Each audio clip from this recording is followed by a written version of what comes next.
Thunder on the right. Call in now, 877-381-3811. You know, America, as you know, I was born in Philadelphia. I was raised in and around Philadelphia.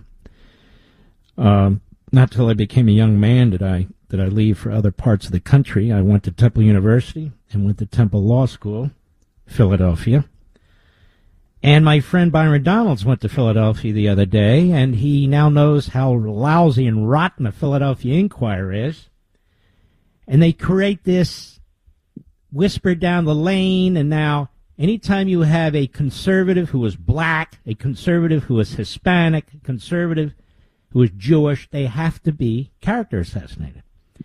And now it's Byron Donalds' turn, because Byron Donalds is a superstar. Byron Donalds may, in fact, run for a higher office. I don't know. I'm not going to put him on the spot. That's not the point of this interview. Byron Donalds, what do you want to say to the Philadelphia Inquirer and Politico? The idea that you would support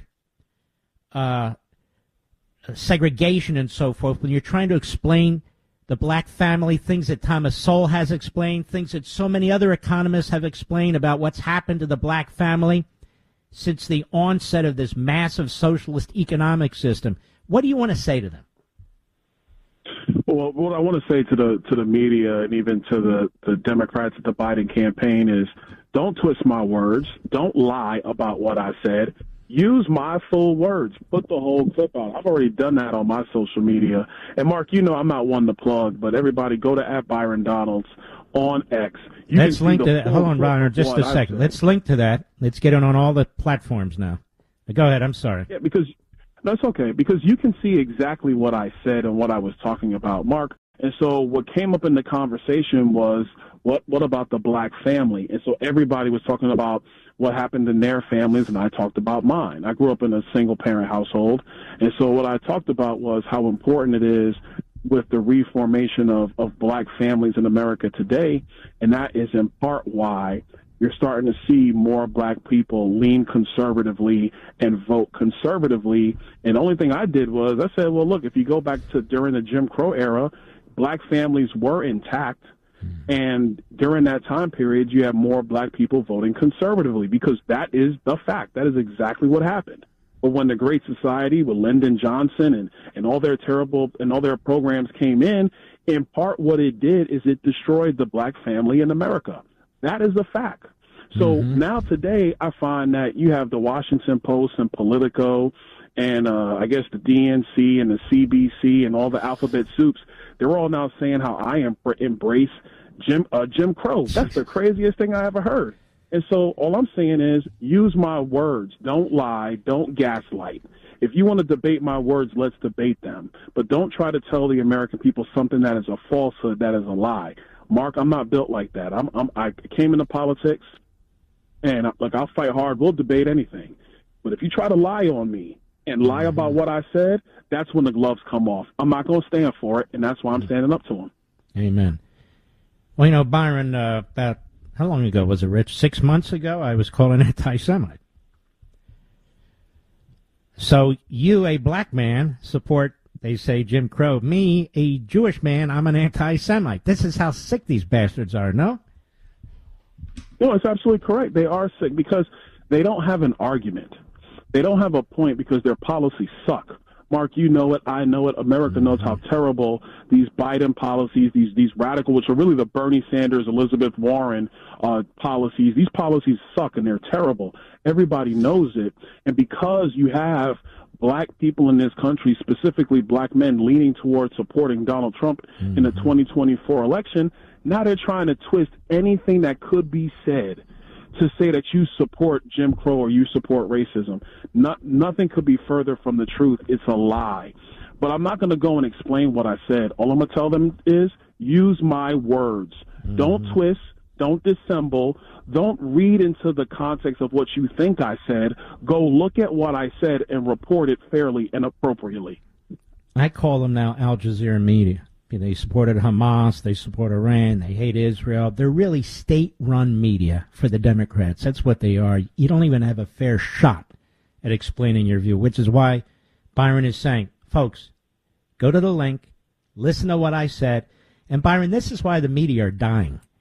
If it wasn't for these multi-billionaires on the left, for the Washington Post and the New York Times and CNN, they'd all be going under because the American people don't believe in them. They don't read them. They don't watch them. CNN has no viewers. MSNBC, same thing. New York Times numbers are way down. Washington Post can't get people to read because people have had enough of this, right? Absolutely. Look, we are in a time in America where we already know the media is against the conservative common sense mindset that America truly needs in order to thrive and to succeed. And so they're in the tank for the radical left. The radical left is destroying every institution in America. And I think I said it the other day after the verdict came out with President Trump, that crazy verdict in Lower Manhattan, is that I'm not going to be lectured by the radical left and Joe Biden. They're the ones who are destroying the pillars of our republic. They are the ones who are destroying democracy. If you have nothing to be afraid of, then let people's words stand for themselves. Let people speak freely without you trying to suppress their speech or limit their speech. But the left can't play that game because they understand that if people are freely allowed to express themselves and their thoughts are heard in full context, in full view, then they lose. They don't have an argument. They know how to lie, they know how to spread fear, and they know how to suppress you. And that's what the battle is in 2024, Mark. And that's why I'm so excited, that there are a lot of Americans who typically aren't Republicans are supporting President Trump, and they're supporting Republicans this November. Don't you think it's interesting that the DNC, which is the party of slavery and segregation and Jim Crow, the party of Joe Biden, who was a racist segregationist early in his Senate career, embraced these senators who was supported by the Ku Klux Klan in the South. Don't you think it's a sickening irony that they're trying to paint you that way, a black man, and there you have Joe Biden, who has a real history, DNA and fingerprints all over it. Isn't that pretty pathetic? No, it's sickening, especially considering, and you just said it, Mark, that Jim Crow, that was ushered in by the Democrat Party. That was not the Republican Party. The Democrat Party is the ones that push forward Jim Crow laws in the South to suppress black people in this country. That's their history. That's their party. I'm a conservative. That's never been our history. That is not our party. We're about the liberty of all people. We're about the expansion, the growth of all people. We want people to thrive and succeed, not be under despotism. That's always been the radical left because they know if you want to just talk about the issues without all of the gaslighting and the politics and the innuendo and the race baiting, when you get to the actual issues, you realize that their policies make no sense at all. And that's why people are beginning to reject them. So I guess it's my turn to be in the battlefield. But, Mark, I'm going to tell you right now, I'm not going to be intimidated. These people aren't going to intimidate me. I know Merrick Garland said that yesterday, but he sounded so weak, and he was dissembling in the Judiciary Committee. Me, personally, I'm not going to be intimidated. I'm not backing down. I know what I said. I know what I didn't say. I stand on what I said. And if they want to twist my words, go ahead and twist them, but I'm going to tell the truth. By the way, I know Byron Donalds. He's a friend of the family. He's a very good, decent man. Wonderful family. And by the way, he's big as hell. So I don't think I want to mess with him either. Now, Byron, what's going on with Matt Gaetz and you? Anything interesting there? No, Matt and I are good, man. I think, Matt, he's working hard in Congress. I got to give Matt credit.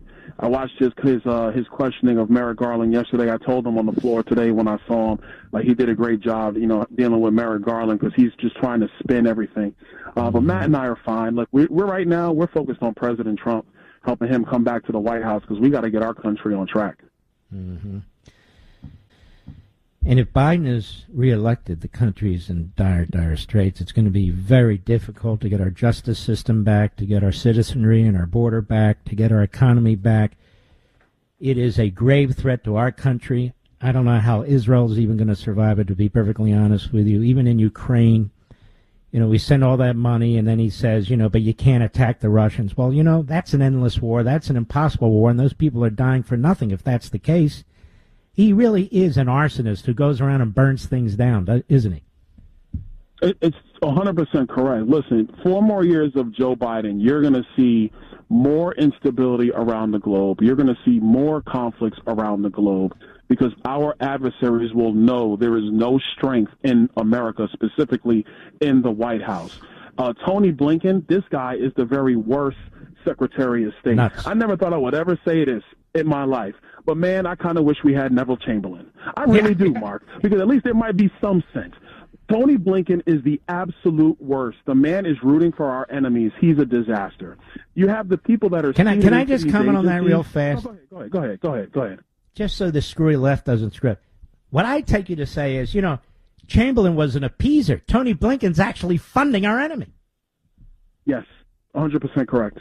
That is correct.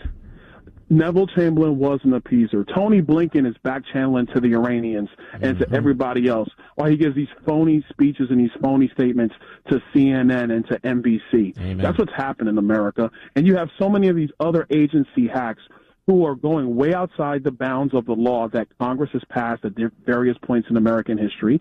And then to top it all off, you have a president who has defied the Supreme Court, who has weaponized agencies against the American people, who has watched his Department of Justice, who has salivated his Department of Justice to hurry up and bring charges against his political rival. This stuff is crazy. It is nuts. Our country cannot survive another 4 years, another 4 minutes of Joe Biden. He must be defeated. If people want to help you, Byron, where do they go? Just go to ByronDonalds.com. The links are up. I just appreciate, you and your support, Mark. I appreciate everybody's support. Look, I will tell you, and I was just with one of my colleagues, Andy Ogles, here in Tennessee, and I was with him. And Andy Ogles, he has a tough race. If you can, please support Andy. Go to Andy's website. I don't have it committed to memory, and support Andy. But Andy Ogles, guys like that, they are people who go to Washington to do the right thing. They're not going up there just to get along with everybody, to make sure the press likes them, or to go to all the parties. Half the time, Mark, we're eating ham and cheese sandwiches or getting some takeout before we go to sleep. But we're in Washington to do the right thing. And when you do that, that's when the radical left comes at you. That's when the media comes at you. That's when they try to twist every little word. But it takes men and women of conviction who are going to look at the press, say, you're not going to intimidate me. They double down, and they continue to move forward to do the right thing for this country. I think it's very simple. They accuse you, a black man, a patriot, of embracing Jim Crow. And the man who actually embraced Jim Crow, they're backing him and funding him and promoting him for President of the United States. You're right. That's right. We don't need to take their crap. The hell with it. Byron Donalds, we're all for you 100%. Keep up the great work, my friend. Yes, sir. Thanks, Mark. All right. Be well.